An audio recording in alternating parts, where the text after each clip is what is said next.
World's biggest astrology community in Tamil. Online Astro TV, வாழ்வின் வெளிச்சம். Online astro டிவியை கண்டு மகிழுங்கள்.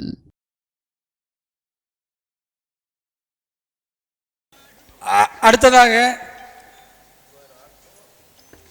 ஐயாவை பற்றி சொல்லணும் அப்படின்னா வாஸ்து அப்படின்னாலும் ஐயாவை பற்றி சொல்லலாம். அதே போல் 12 பாவங்களில் எந்த பாவத்தை பற்றி பேச சொன்னாலும் ஐயாவை பற்றி சொல்லலாம். நிறைய மாநாடுகளில் நிறைய அனுபவங்கள், நிறைய பேச்சாளராக நிறைய விஷயங்கள் அவர் சொல்லியிருக்கிறார். அது மட்டும் இல்லாமல் ஒரு பள்ளிக்கூட ஆசிரியராக இருந்து, தலைமை ஆசிரியராக இருந்து மிகப்பெரிய ஒரு அரும்பணி ஆற்றி கொண்டிருக்கக்கூடிய தம்மம்பட்டியிலிருந்து வருகை கொண்டிருந்துள்ள நந்தா துரைசாமி அவர்கள் சிறப்புரையாற்ற வருமாறு அன்புடன் அழைக்கின்றோம். அன்பிற்கும் பாசத்திற்கும் உரிய திரு மணிகண்டராஜ் அவர்களினுடைய தர்மசாஸ்தா ஜோதிட வித்யாலயாவின் 5ஆம் ஆண்டு மாநாடு 5 நாள் மிக பெரும் சீரும் சிறப்புமாக நடைபெற்று கொண்டு இருக்கக்கூடிய இந்த விழாவிற்கு வருகை தந்துள்ள ஜோதிட குருமார்கள் மற்றும் ஜோதிட ஜாம்பவான்கள் அனைவருக்கும் நந்தா துரைசாமியினுடைய அன்பான இனிய நாள் காலை வணக்கம். இந்த நாள் இனிய நாளாக அமைய எல்லாமல்ல பிரபஞ்சத்தையும் இறைவனையும் பஞ்சபூதங்களையும் நவ கிரகங்களையும் நட்சத்திரங்களையும் வணங்கி இன்று மணிகண்டராஜ் ஐயா அவர்கள் நமக்கு கொடுத்த தலைப்பு என்னன்னா மனையடி பிரிவுகளினுடைய மகிமைகள். இப்போ வாஸ்து நமக்கு இன்றைக்கி ஒரு வீடு அமைக்கணும்னா நிச்சயமாக இந்த வாஸ்துவினுடைய விதிமுறைகளை கடைபிடிக்கணும்னு நம்ம இன்றைக்கி எல்லாத்துக்கும் அறிவுறுத்தி கொண்டு இருக்கின்றோம். இந்த வாஸ்தை கரெக்டாக கடைபிடித்து ஒரு வீட்டை அமைச்சிட்டா அந்த வீட்டில் பஞ்சபூத சக்திகள் சமநிலையில் இருக்கும். எந்த ஒரு வீட்டில் பஞ்சபூத சக்திகள் சமநிலையில் உள்ளதோ அந்த வீட்டில் வசிக்கக்கூடியவர்கள் சந்தோஷமாகவும் மகிழ்ச்சியாகவும் மன அமைதியோடும் உடல் ஆரோக்கியத்தோடும் அறிவு ஆற்றல் செல்வம் செல்வாக்கோடு வாழ்வாங்கு வாழ்வார்கள். எந்த வீட்டில் இந்த பஞ்சபூத சக்திகள் சமநிலையற்று ஏற்ற தாழ்வுகளில் இருக்கின்றதோ அந்த வீட்டில் வசிக்கக்கூடியவர்கள் தான் ஒரு சில போராட்டங்களும் தடுமாற்றங்களும் சந்தோஷமின்மையும் நோய் நொடி கடன் போன்ற பிரச்சனைகளில் அல்லல் பட்டு கொண்டு இருக்கின்றார்கள். அப்போ நாம் மகிழ்ச்சியாக வாழ வேண்டும், சந்தோஷமாக வாழ வேண்டும், நம்மளுடைய குடும்ப வம்சம் தழைக்க வேண்டும், படிப்படியாக எல்லா வளமும் நலமும் தடையில்லாமல் கிடைக்க வேண்டும் என்றால் நாம் இருக்கும் வீடு நல்ல முறையில் அமைத்து கொள்ள வேண்டும். அப்போ ஒரு வீடு நல்ல முறையில் அமையணும்னா வாஸ்து விதிமுறைகளை கடைபிடிக்கணும். வாஸ்துன்னா என்ன? பஞ்சபூத சக்திகளை நாம் வசிக்கும் வீட்டில் சமநிலைப்படுத்துவது தான் வாஸ்து. அண்டத்தில் உள்ளது தான் பிண்டத்தில். அப்போ அண்டத்தில் என்ன இருக்குது? பஞ்சபூத சக்திகள். பஞ்சபூதங்கள் என்ன? நெருப்பு, நிலம், காற்று, நீர், ஆகாயம். இந்த பஞ்சபூத சக்திகள் தான் இந்த பிரபஞ்சத்தையே இயக்கி கொண்டு இருக்கின்றது. அப்போ இந்த பிரபஞ்சத்தில் இருக்கக்கூடிய உயிரினங்கள் எல்லாமே இந்த பஞ்சபூத சக்தியால் தான் இயங்கி கொண்டு இருக்கின்றது. அப்போ ஒரு வீட்டுக்கு இந்த பஞ்சபூத சக்தி, ஒரு வீடு கட்டி முடித்தவுடன் அந்த வீட்டு முழுவதும் பஞ்சபூத சக்திகள் நிரம்பி இருக்கும். அப்போ அந்த பஞ்சபூத சக்திகள் சமநிலைப்படுத்துவது தான் வாஸ்து. எது எது எந்த இடத்தில் எப்படி எங்கே எவ்வாறு அமைய வேண்டும் என்று சொல்வது தான் இந்த வாஸ்து. இந்த பஞ்சபூத சக்திகளில் அதாவது நெருப்பு, நிலம், காற்று, நீர், ஆகாயம், இந்த பஞ்சபூத தத்துவங்களில் ஆகாய தத்துவத்தில் உள்ளடங்கிய ஒன்றுதான் மனையடி சாஸ்திரமாகும். அப்போ வாஸ்துவினுடைய ஒரு உட்பிரிவு தான் மனையடி சாஸ்திரமாகும். அப்போ இந்த மனையடி சாஸ்திரம் எந்த தத்துவத்தில் வருகிறது? பஞ்சபூத தத்துவத்தில் பார்த்தீங்கன்னா ஆகாய தத்துவத்தில் வருகிறது. ஒளி ஒளி அது ஒரு எண்ணை உச்சரிக்கும் பொழுது அதிலிருந்து ஒரு அதிர்வலை ஏற்படும். அந்த அதிர்வலைகள் நேர்மறை அதிர்வலைகள், எதிர்மறை அதிர்வலைகள் என்று 2 பிரிவாக உண்டு. ஒரு சில எண்களை பயன்படுத்த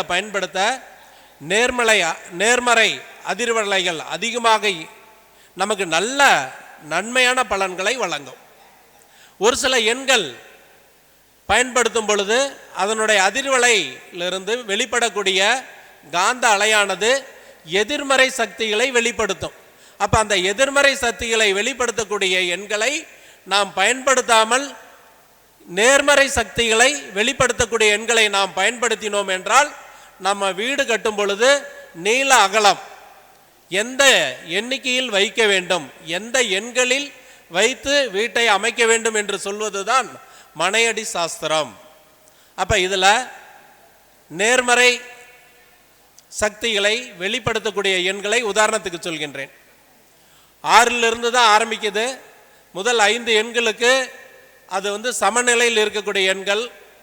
இப்போ இந்த 6லிருந்து ஆரம்பிக்கும் பொழுது 6, 8, 10, 11, 16, 17, 20, 21, 22, 26, 27, 28, 29, 30, 31, 32, 33, 35, 36, 37, 39, 41, 42,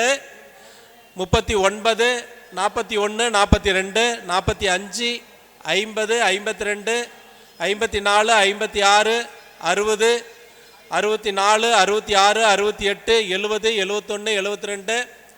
74, 75, 77, 80, 85, 88, 90, 92, 93, 95, 97, 100. இந்த மாதிரி இந்த ஒவ்வொரு எண்களுக்கும் இந்த மாதிரி எவ்வளோ 500 வரைக்குமே நம்ம ஒவ்வொரு எண்களிலும் நாம் சொல்லலாம். இப்போ நான் சொன்ன எண்கள் எல்லாம் நேர்மறை காந்த அலைகளை அதிகமாக வெளிப்படுத்தக்கூடிய ஒளியாற்றல் கொண்டது, அதிர்வலைகளை கொண்டது. இதில் எதிர்மறை ஆற்றலை கொண்ட ஒரு சில எண்களை உதாரணத்துக்கு சொல்கின்றேன். 7, 9, 12, 13, 14, 15, 18, 19, 23, 24, 25, 34, 38, 40, 44, 46, 47, 48, 49. இந்த மாதிரி எதிர்மறை காந்த அலைகளை அதிகமாக வெளிப்படுத்தக்கூடிய எண்கள் இதெல்லாம். அப்போ ஒரு வீட்டுக்கு ஒரு மனையை நாம் அமைக்கும் பொழுது எந்த எண்ணில் வீட்டை அமைக்கணும்? நமக்கு நிலப்பரப்பு வாங்கும் பொழுது ஒரு மனையை காலி இடமாக நம்ம வாங்கும் பொழுது அது அளவு முன்ன பின்ன இருந்தால் கூட அது ஒன்றும் பண்ணாது நமக்கு. ஏன்னா நம்ம போய் இந்த அளவில் தான் எனக்கு மனை வேணும்னு கேட்க முடியாது. அந்த மனையினுடைய அளவு, காலி இடத்தினுடைய அளவு எந்த எண்களில் வேண்டுமானாலும் இருக்கலாம். ஆனால் அந்த காலி இடத்துல நம்ம கட்டக்கூடிய வீட்டினுடைய அளவு கிழக்கும் மேற்கும் ஓரளவாகவும் தெற்கும் வடக்கும் ஓரளவாகவும் வைத்து வீட்டை அமைக்க வேண்டும். அப்போ கிழக்கும் மேற்கும் ஆண்களுக்கு உரிய பகுதி, தெற்கும் வடக்கும் பெண்களுக்கு உரிய பகுதி. அப்போ கிழக்கும் மேற்கும் ஓரளவாகவும் தெற்கும் வடக்கும் ஓரளவாகவும் இருந்து ஒரு மனையை நாம் அமைத்தால் அந்த மனை ஒரு நீள் சதுர அமைப்பில் அமைந்து நல்ல பலனை கொடுக்கும்.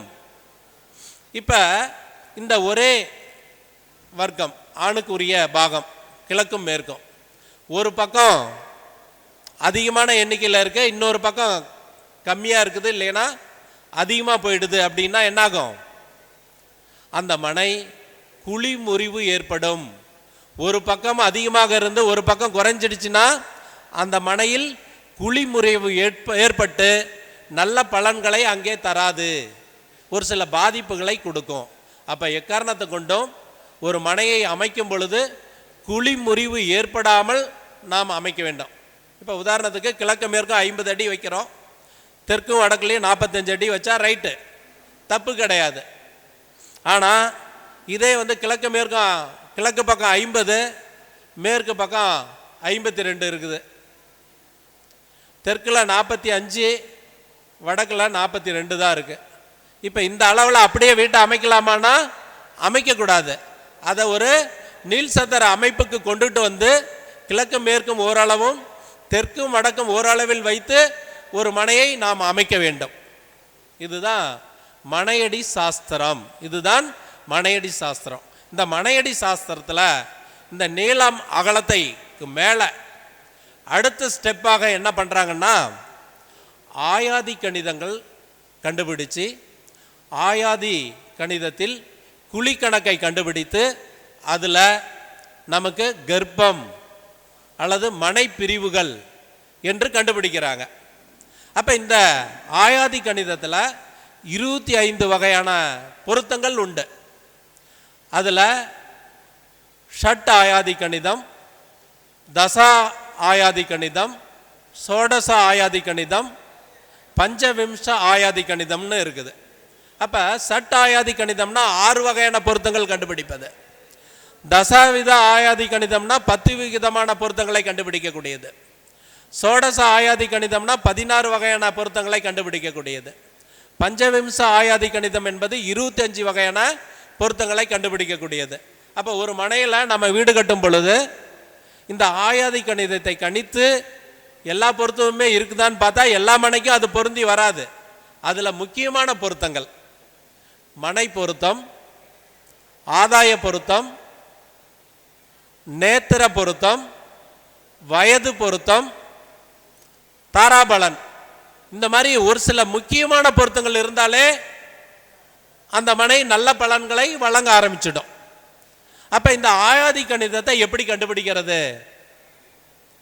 இந்த ஆயாதி கணிதம் கண்டுபிடிக்கக்கூடியதுல ஒரு 4 வகையான முறைகள் உள்ளது. அந்த காலத்தில் முழம் கணக்கு, காலடி, கை முழம், இந்த மாதிரிலாம் கணக்கு போட்டாங்க. இன்று நம்ம அடிக்கணக்கில் நம்ம கொண்டுட்டு வந்துட்டோம். இப்போ இந்த அடிக்கணக்கில் எப்படி குழி கணக்கை நாம் கண்டுபிடிப்பது அப்படின்னு பார்த்தீங்கன்னா ஒரு மெத்தடு 4 பக்க நீள அகலத்தையும் கூட்டி அதை 12ஆல் பெருக்கி 1.375ஆல் வகுத்து வரக்கூடியதை குழி என்று கண்டுபிடிக்க வேண்டும் என்று ஒரு மெத்தட் சொல்கின்றது. இன்னொரு முறை நீளத்தையும் அகலத்தையும் பெருக்கி அதை பரப்பளவுங்கிறது 3x3 9ஆல் வகுத்து வரக்கூடியதையே குழி, ஆயம், கர்ப்பம் என்றெல்லாம் நாம் அழைக்கலாம் என்று சொல்கின்றது. இது இல்லாமல் இன்னும் 2 முறை உள்ளது. அதில் எல்லா முறையும் போட்டு குழப்பிக்கொள்ள வேண்டாம். இந்த 2 முறையை ஃபாலோ பண்ணால் போதும். இந்த 2 முறையில் ஏதாவது ஒரு முறையை ஃபாலோ பண்ணால் போதும்.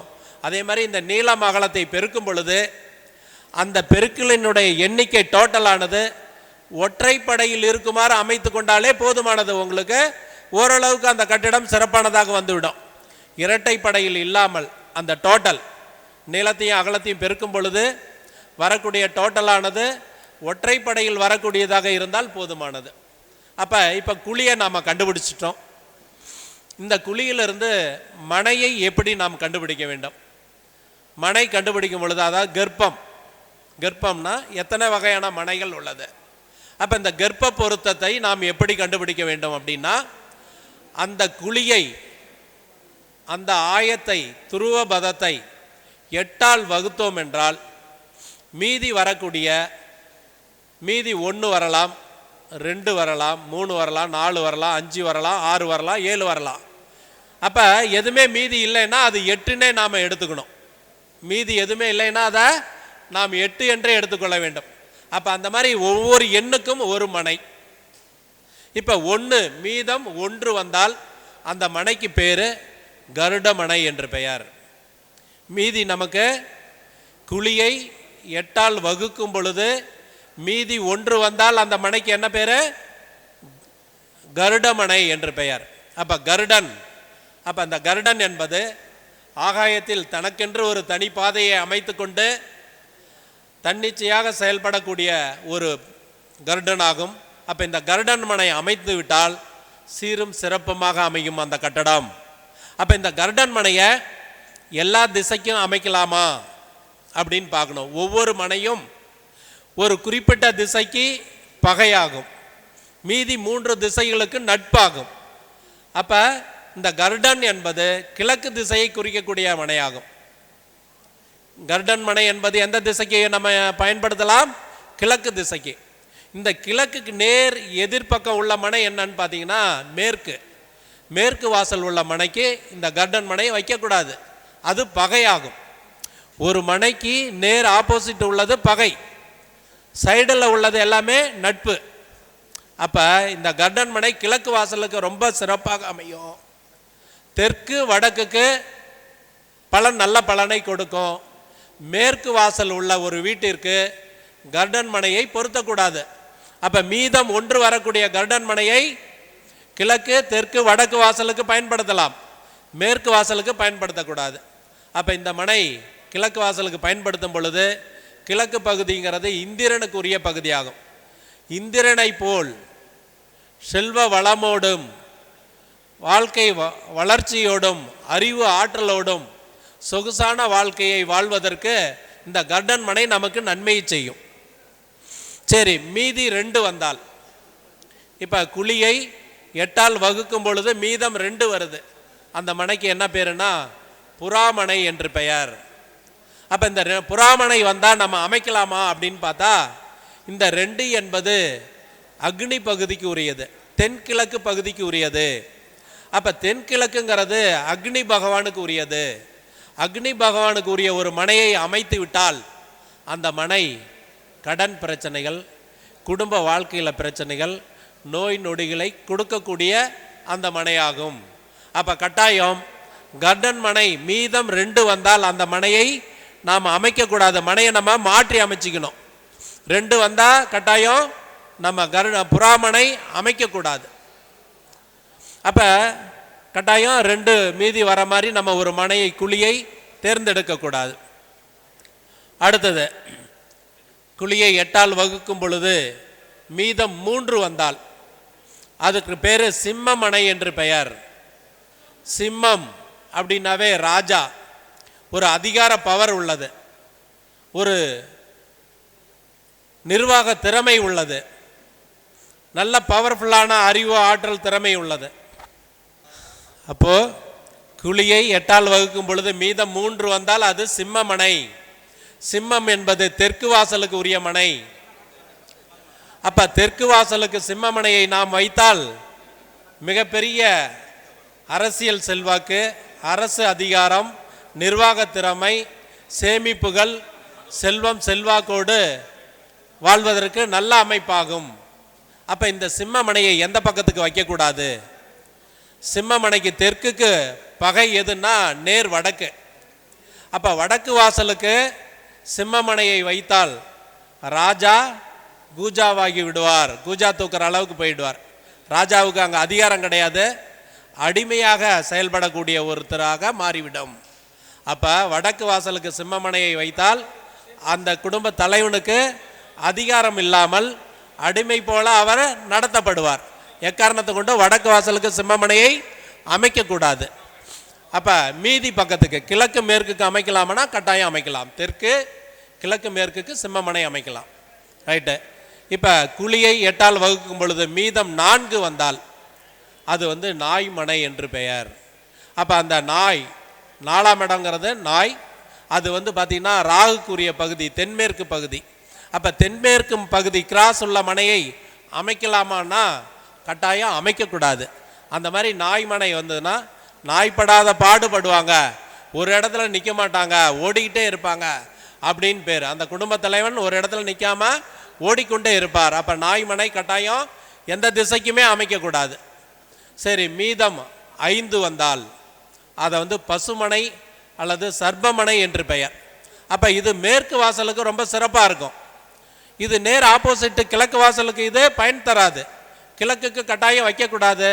அப்போ மீதி உள்ள பக்கம் தெற்கு வடக்கு மேற்கு இந்த 3 பக்கங்களுக்கும் இந்த பசுமனையை அமைக்கலாம். அடுத்தது மீதம் 6 வந்தால் அது காக்காமனை. அப்போ 6 வந்தால் காக்காமனை, இது வடமேற்கு பகுதிக்கு உரியது. அப்போ இந்த வடமேற்கு பகுதிங்கிறது ஒரு மனை வடமேற்கு திரும்பி இருந்தால் அந்த மனை வம்பு வழக்கு, கோர்ட்டு ஸ்டேஷன் பிரச்சனை, குடும்ப ஒற்றுமை இல்லாமல் போகிறது, நம்ம பேசியே வம்பு வழக்க ஏற்படுத்தி கொள்ளக்கூடிய பகுதி. அப்போ கட்டாயம் 6 வந்தால் இந்த காக்காமனை அமைக்கக்கூடாது, எந்த திசைக்குமே நம்ம அமைக்கக்கூடாது. மீதம் 7 வந்தால் அது கஜமனை என்று பெயர். கஜம் என்றால் யானை, யானமனை. அப்போ வடக்கு வாசலுக்கு யானமனை வந்தால் யானை கட்டி போரடிக்கக்கூடிய அளவுக்கு வசதி வாய்ப்புகளோடு செல்வம் செல்வாக்கோட அந்த குடும்ப தலைவன் அந்த குடும்பம் இருக்கும். அப்போ வடக்கு வாசலுக்கு கட்டாயம் யானமனை வைக்கலாம். இந்த வடக்கு வாசலுக்கு பகை எது? தெற்கு பக்கம். அப்போ தெற்கு வாசல் உள்ள ஒரு கட்டடத்துக்கு யானமனை வச்சிங்கன்னா யானை கட்டி தீனி போட முடியாதுங்கிற அளவுக்கு யானைக்கு எல்லோரண்டையே பத்தாத நிலைமை ஏற்பட்டு போயிடும். அப்போ பற்றாக்குறை உள்ள மனையாக போய்விடும். அப்போ தெற்கு வாசலுக்கு யானை மனை வைக்கக்கூடாது. மற்ற 3 திசைகளுக்கும் வடக்கு, கிழக்கு, மேற்கு, இந்த 3 திசைகளுக்கும் யானை மனையை பொருத்தலாம். அப்போ இதுதான் மனை பொருத்தம். அப்போ ஒரு வீட்டை அமைக்கும் பொழுது அந்த மனை சிறப்பாக அமையணும்னா இந்த மனையை நாம் சரியாக தேர்ந்தெடுத்து விட்டோம் என்றால் அந்த மனை சிறப்பாக இருக்கும். அதே மாதிரி வயது பொருத்தத்தை பார்க்கணும். வயது பொருத்தத்தை நம்ம எப்படி பார்க்கணுன்னா, குழியை 27ஆல் பெருக்கி 100ஆல் வகுக்க வேண்டும். குழியை 27ஆல் பெருக்கி 100ஆல் வகுத்தால் மீதி வரக்கூடியது தான் அந்த கட்டடத்தினுடைய வயது. அப்போ அந்த கட்டடத்தினுடைய வயது 30க்கு மேலே அதிகமாக போயிட்டாலே அது நல்ல மனை என்று தான் பெயர். ஒருவேளை வயது கம்மியாக இருந்தால் என்ன பண்ணணும், அந்த ஒரு குறிப்பிட்ட எத்தனை வருஷமோ அத்தனை வருஷம் முடியும் போது அந்த கட்டடத்தில் ஒரு மாற்றம் பண்ணுவாங்க. அதுதானே தவிர வயது கம்மியாக இருக்குதுன்னு யாரும் பயப்பட வேண்டிய அவசியம் இல்லை. அப்போ வயது பொருத்தம். அடுத்து நேத்திர பொருத்தெல்லாம் பார்க்கணும். இதெல்லாம் பொதுவாக நம்ம மனை பிரிவுகளில் பார்க்க வேண்டிய பொருத்தங்கள். அப்போ வாஸ்துல நம்ம முக்கியமாக கடைபிடிக்க வேண்டிய விஷயம். அப்படியே ஒரு சில டிப்ஸ் மட்டும் சொல்லிட்டு நான் இந்த உரையை நிறைவு செய்கின்றேன். வாஸ்துல நாம் கடைபிடிக்க வேண்டிய நடைமுறைகள். ஒரு கட்டடத்தை நம்ம தேர்ந்தெடுக்கும் பொழுது அந்த கட்டடம் நீள் சதுர அமைப்பில் இருக்கின்றதா என்பதை நாம் பார்க்க வேண்டும். அப்போ வெறும் காலி இடம் ஏற்ற இறக்கமாக இருந்தாலும் நம்ம அமைக்கக்கூடிய கட்டிடம் நீள் சதுர அமைப்பில் இருக்கும்படி பார்த்து கொள்ள வேண்டும். 2வது, அந்த கட்டடத்தில் கிழக்கு பக்கம் காலி இடம் அதிகமாகவும் மேற்கு பக்கம் காலி இடம் குறைவாகவும் அமைக்க வேண்டும். 3வது, தெற்கு பக்கம் காலி இடம் குறைவாகவும் வடக்கு பக்கம் காலி இடம் அதிகமாகவும் அமைக்க வேண்டும். அடுத்து 4வது, பஞ்சபூத சக்திகள், நிலத்தத்துவம், தென்மேற்கு. அப்போ தென்மேற்கு பகுதியில் வெயிட் அதிகமாக உள்ள பொருள்கள் இருக்கக்கூடிய பெட்ரூம், ஸ்டோர் ரூம், இந்த மாதிரி அமைப்புகளை தென்மேற்கில் கொண்டுட்டு வந்துடணும். அடுத்தது காற்று தத்துவம், வடமேற்கு. வடமேற்கில் படிக்கட்டும், பாத்ரூம், இவைகளெல்லாம் செப்டிக் டேங்கும் வரக்கூடிய வகையில் அமைக்க வேண்டும். அடுத்து நெருப்பு தத்துவம், தென்கிழக்கில் அக்னி பகுதியில் சமையலறை வருமாறு வீட்டை அமைக்க வேண்டும். அடுத்து நீர் தத்துவம், வடகிழக்கு பகுதியில் அந்த வடகிழக்கு ஈசானியம் என்ற சொல்லக்கூடிய பகுதியில் தண்ணீர் தொட்டி, கீழ்நிலை தண்ணீர் தொட்டி. இங்கே மேல் தொட்டி அமைக்கக்கூடாது. தரைமட்டத்துக்கு கீழே இருக்கக்கூடிய அண்டர் கிரவுண்ட் தொட்டியோ போர்வெல்லோ அமைத்து கொள்ளலாம். அந்த மாதிரி போர்வெல் அமைக்கும் பொழுது தென்மேற்கு மூலையிலிருந்து வடகிழக்கு மூலைக்கு ஒரு நூலை கட்டி நேர்கோட்டை நம்ம அமைச்சோம்னா அந்த நேர்கோட்டில் இந்த தொட்டி மாட்டக்கூடாது. தென்மேற்கு மூலையிலிருந்து வடகிழக்கு மூலைக்கு ஒரு கவுத்தை கட்டி நேர் பண்ணிங்கன்னா அந்த நேர்கோட்டில் இந்த தொட்டியோ போர்வெல்லோ கிராஸ் ஆகக்கூடாது. அதில் மாட்டாமல் வடக்கில் உள்ள வடக்கு ஈசானியத்திலோ கிழக்கு பக்கம் உள்ள கிழக்கு ஈசானிய பகுதியிலோ தண்ணீர் தொட்டியை அமைத்து விட்டால், போர்வெல்லை அமைத்து விட்டால் அந்த கட்டடம் மிகப்பெரிய சிறப்பான நல்ல பலன்களை கொடுக்கும். அப்போ மையப்பகுதி, பிரம்மஸ்தானம்னு சொல்லக்கூடிய மையப்பகுதி, கட்டடத்தினுடைய மையப்பகுதி. இந்த மையப்பகுதியில் முடிஞ்ச வரைக்கும் ஒரு ஹால் வந்துருச்சுன்னா, அதாவது எல்லாரும் அமர்ந்து பேசக்கூடிய ஒரு பகுதியாக அமைஞ்சிட்டா ரொம்ப பிரமாதமாக இருக்கும். ஏன்னா இந்த பிரம்மஸ்தான பகுதியில் சுவர் வரக்கூடாது. ஒரு சில சமயத்தில் என்ன பண்ணுவாங்க, ரூம் தடுக்கிறேன்னு சொல்லிட்டு அந்த தென்மேற்கும் வடகிழக்கும் ஒரு கோடு போட்டுட்டு தென்கிழக்கும் வடமேற்கும் ஒரு கோடு போட்டு சென்டர் பகுதி தான் பிரம்மஸ்தானம். இந்த 2 கோடும் ஜாயிண்ட் ஆகக்கூடிய இடம். அந்த இடத்துல சுவர் வரக்கூடாது கட்டாயம். நீங்கள் எந்த ஒரு மேப் போட்டிருந்தாலும், கட்டட பிளானை நீங்கள் கரெக்ட் பண்ணியிருந்தாலும், அந்த பிரம்மஸ்தானத்தில் சுவர் வராமல் அந்த இடத்துல ஹால் வர மாதிரி ஒரு வீட்டை அமைச்சிட்டிங்கன்னா மிகப்பெரிய பிரம்மாண்ட நல்ல பலன்களை கொடுக்கும். ஆக அப்போ அதை நம்ம பார்த்துக்கணும். அப்போ நீள அகலம் மனையினுடைய நீள அகலம் நட்பு எண்களாக இருக்கணும். நீளத்துக்குரிய எண்ணும் அகலத்துக்குரிய எண்ணும் நட்பு எண்களாக அமைக்க வேண்டும். நட்பு கிரகத்துக்குரிய எண்களாக நாம் அமைக்க வேண்டும். அடுத்து வீட்டை சுற்றி அரச மரம், ஆலமரம், பனை மரம், இந்த மாதிரி மரங்கள் வீட்டில் அருகாமையில் இல்லாமல் பார்த்து கொள்ள வேண்டும். வீட்டை சுற்றி நமக்கு தெற்கு பக்கம் மேற்கு பக்கம் கொஞ்சம் உயர்ந்த மரங்கள் இருக்கலாம். வடக்குலையும் கிழக்குலையும் செடிகள் தான் வைக்கணும். கட்டாயம் அங்கே மரங்கள் நம்ம எதுவும் பயன்படுத்தக்கூடாது. நம்ம வீட்டை எப்பயுமே ஒரு நல்லா டெய்லி சுத்தம் பண்ணும் பொழுது அந்த தண்ணீரோடு மஞ்சள் உப்பு கலந்து அந்த வீட்டை தொடச்சிட்டிங்கன்னா அதில் உள்ள நெகட்டிவ் எனர்ஜி எல்லாம் விலகிவிடும். அந்த வீட்டில் பாசிட்டிவ் எனர்ஜி கட்டாயம் இருக்கும்.